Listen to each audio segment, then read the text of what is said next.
পাকা কাঁঠালের গুড় কখনো শুনেছেন? অসম্ভব মনে হলেও এটাই সম্ভব, পাকা কাঁঠাল থেকেও গুড় তৈরি করা যায়। যেটা দেখতে পাচ্ছেন আমার হাতে একদম রিয়েল গুড়ের মতো মনে হচ্ছে, এই গুড়টা কিন্তু আমি তৈরি করেছি পাকা কাঁঠালের রস থেকে। একদম অসম্ভব মনে হলেও এটাই সম্ভব করে দেখিয়েছি আজকে আমার ভিডিওতে। চলেন দেখা যাক কিভাবে তৈরি করেছিলাম এই পাকা কাঁঠাল থেকে গুড়। প্রথমেই একদম পাকা টসটসে মিষ্টি দেখে একটা কাঁঠাল নিতে হবে। কাঁঠালের কোষগুলো যাতে অনেকটা বেশি নরম তুলতুলে এবং অনেকটা বেশি মিষ্টি হয় সেটা খেয়াল রাখবেন। খুব বেশি শক্ত কাঁঠাল দিয়ে কিন্তু এই গুড় খুব বেশি পাওয়া যাবে না, আবার একেবারে মিষ্টি কম সেই ক্ষেত্রেও কিন্তু গুড়ের গুণগত মান ঠিক থাকবে না। তো একেবারে মিষ্টি এবং এরকম নরম নরম দেখে একটা কাঁঠাল নেবেন, তারপরে সেই কাঁঠালের কোষগুলো ছুটিয়ে বীজগুলো আলাদা করে নিতে হবে। তারপর আমরা এখানে মেশাবো পান খাওয়ার যে চুন থাকে সেই চুন। আমি এখানে 1.5 চামচের মতো চুন নিয়েছি। এই চুন দিয়ে আলতোভাবে আমরা কাঁঠালের প্রত্যেকটা কোষে কোষে যাতে চুনটা লেগে যায় এমনভাবে মেখে রেখে দিব। তবে মাখানোর সময় কোষগুলো যাতে অতিরিক্ত গলে কাঁঠালের যে একটা আঠালো রস বের হয় সেটা যাতে বের না হয়ে যায় সেটা খেয়াল রাখতে হবে। আলতোভাবে এভাবেই আমরা চুনটা মেখে দিয়ে 20 থেকে 30 মিনিটের জন্য ঢেকে রেখে দিব। 20 থেকে 30 মিনিট পর দেখেন এটার রসটা কিন্তু অনেকটাই পানি পানি হয়ে যাবে। নর্মালি আমরা কাঁঠাল থেকে যেভাবে রস বের করি সেটা কিন্তু অনেকটা ঘন হয়, সেই ঘন রসটা দিয়ে কিন্তু এই গুড় তৈরি করা যাবে না। সেই রসটা চুলায় দেওয়ার সাথে সাথেই পুড়ে যাবে। আর এইভাবে যদি চুন দিয়ে এই প্রসেসিং করে রসটা বের করে নেওয়া হয় তাহলে কিন্তু একদম পিওর টলটলের রসটাই আমরা পেয়ে যাব। তো এইভাবে রসটা বের করে নেব একটা পাতলা কাপড় দিয়ে আস্তে আস্তে চেপে চেপে অল্প অল্প করে নিয়ে একেবারে নিংড়ে যতটা রস বের করা সম্ভব সবটা রসই বের করবেন। রসের পরিমাণ যতটা বেশি হবে গুড়ের পরিমাণ ততটাই বেশি হবে। তো আমার মোটামুটি 1 বাটি রস হয়েছে। আর এগুলো গরু থাকলে গরুকে দিয়ে দিবেন, নয়তো ফেলেই দিতে হবে। এখন সেই রসটা দিয়ে দিলাম আমরা একটা কড়াইতে দিয়ে কিন্তু কাজ আছে।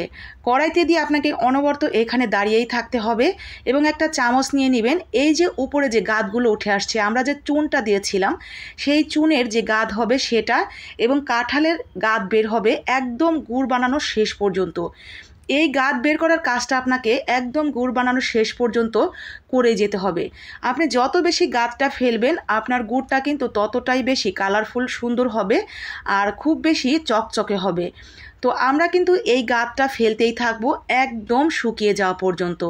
আর ওই যে প্রথমে চুন দিয়েছিলাম এই বারবার গাদটা ফেলে দেওয়ার কারণে চুনের যে একটা ফ্লেভার সেটা কিন্তু একদম চলে যাবে, কোনো কিচ্ছু অবশিষ্ট থাকবে না। আপনি বুঝতেই পারবেন না যে এখানে চুন দেওয়া হয়েছিল।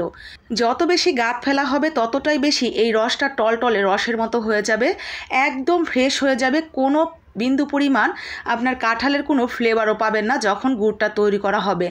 আর এই গাদ কিন্তু অবশ্যই আপনাকে ফেলতে হবে। একেবারে প্রথম থেকে গুড় তৈরি করার শেষ পর্যন্ত এভাবেই দাঁড়িয়ে থাকবেন চুলার পাশে। একটু সময় সাপেক্ষ, প্রায় 1 থেকে 1.5 ঘন্টা সময় লাগবে আপনাকে এই কাজটা করতে, কারণ অনেকটা টলটলের রস পানির মতো। এই রসটা শুকিয়ে একদম ঘন করা পর্যন্ত এই গাদ ফেলার কাজটা আপনাকে করতেই হবে। করার যে চারদিকে গাদটা লেগে যাবে সেটাও কিন্তু একটা চামচ দিয়ে এভাবে ফেলে দিবেন।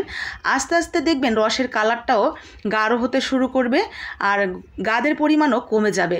তো গাদের পরিমাণ যখন কমে যাবে এই কালারটাও দেখবেন সুন্দর চকচকে হয়ে একদম লাল লাল হতে শুরু করে দিবে। দেখতেই পাচ্ছেন প্রায় 30 থেকে 40 মিনিট জাল করার পরে এরকম হয়ে গেছে। এখন গাদটাও কিন্তু খুব বেশি আসছে না আর কালারটাও অনেকটা গাঢ় হয়ে গেছে। আমার গুড় কিন্তু প্রায় বানানো শেষের দিকে, প্রায় 40 থেকে আপনার 60 মিনিট পরে এরকম হয়ে গেছে। এখন মোটামুটি গাদ কমে গেছে আর খুব বেশি গাদ দেখা যাচ্ছে না। কড়াইতে যতটুকু লেগে আছে সেটাও আমরা ফেলে দিব পরিষ্কার করে, আর এই দিকে যতটুকু লেগে আছে সেটা ফেলে দিলেই একদম ফ্রেশ ক্লিন হয়ে যাবে। আর কোনো পরিমাণ কোনো গাদ টাদ অবশিষ্ট নেই। এখন শুধু শুকিয়ে যাওয়ার পালা। শুকানোর জন্য আমরা আরেকটু চুলার আঁচটা বাড়িয়ে দিয়ে তারপরে শুকিয়ে নিব।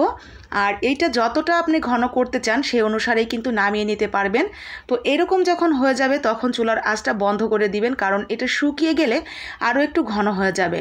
তো আমি এই পর্যায়ে কিন্তু চুলার আঁচ একদম বন্ধ করে দিব এবং বন্ধ করে দিয়ে ঠান্ডা হওয়ার জন্য ওয়েট করব। ঠান্ডা হয়ে গেলেই এই গুড়টা কিন্তু অনেকটা বেশি ঘন হয়ে যাবে, যেটা আপনি দেখে বুঝতেই পারবেন না যেটা কাঁঠাল থেকে তৈরি করা গুড় তৈরি করা হয়েছে। দেখে মনে হবে খেজুরের গুড় অথবা আখের গুড়। কি দেখে কি মনে হচ্ছে? মাশাআল্লাহ, পুরো গুড় আমার রেডি হয়ে গেছে, ঠান্ডা করে নিয়েছি। আমি এখন আপনাদের কাপে ঢেলে দেখালাম যে কতটুকু হয়েছে। পুরো একটা কাঁঠাল থেকে হাফ কাপের থেকে একটু গুড় বেশি হয়েছে। আর মাশাআল্লাহ দেখেন কালারটাও কতটা সুন্দর হয়েছে। তো এখন থেকে কাঁঠাল নিয়ে আর বিপদ নয়, ঠেলাঠেলি নয়, ধাক্কাধাক্কি নয়। বাসায় যখনই কাঁঠাল পেকে যাবে গাছ থাকলে এভাবে গুড় তৈরি করে ফেলবেন, অথবা যদি বাজার থেকে কিনে আনার পরেও বিপদ মনে হয় গুড় তৈরি করে সারা বছরের জন্য সংরক্ষণ করে রেখে দিবেন। খেতে পারবেন রুটি, পরোটা, এমনকি মচমচা মুড়ি দিয়েও। আমার ছেলেকে একটু খেতে দিয়েছিলাম, দেখেন ও কিন্তু খেয়ে বুঝতেই পারছিল না, আর বারবারই বলছিল এটা যে কাঁঠালের তৈরি মা, আমি বুঝতেই পারছি না, মনে হচ্ছে একদম আখের গুড়, খেজুরের গুড় খাচ্ছি। তো যাই হোক, ভালো লাগলে লাইক কমেন্ট শেয়ার করে দিবেন, বাকি আপু ভাইয়ারাও যাতে দেখে এই উপকারী টিপসটা কাজে লাগাতে পারে। তো সবাইকে অসংখ্য অসংখ্য ধন্যবাদ আমার ভিডিওটা শেষ পর্যন্ত দেখার জন্য। আপনার মূল্যবান মতামত জানিয়ে একটা লাইক দিয়ে পারলে একটা শেয়ার করে দিবেন, যাতে সবার কাছে পৌঁছে যেতে পারে এই কাঁঠালের মৌসুমে এই উপকারী ভিডিওটি।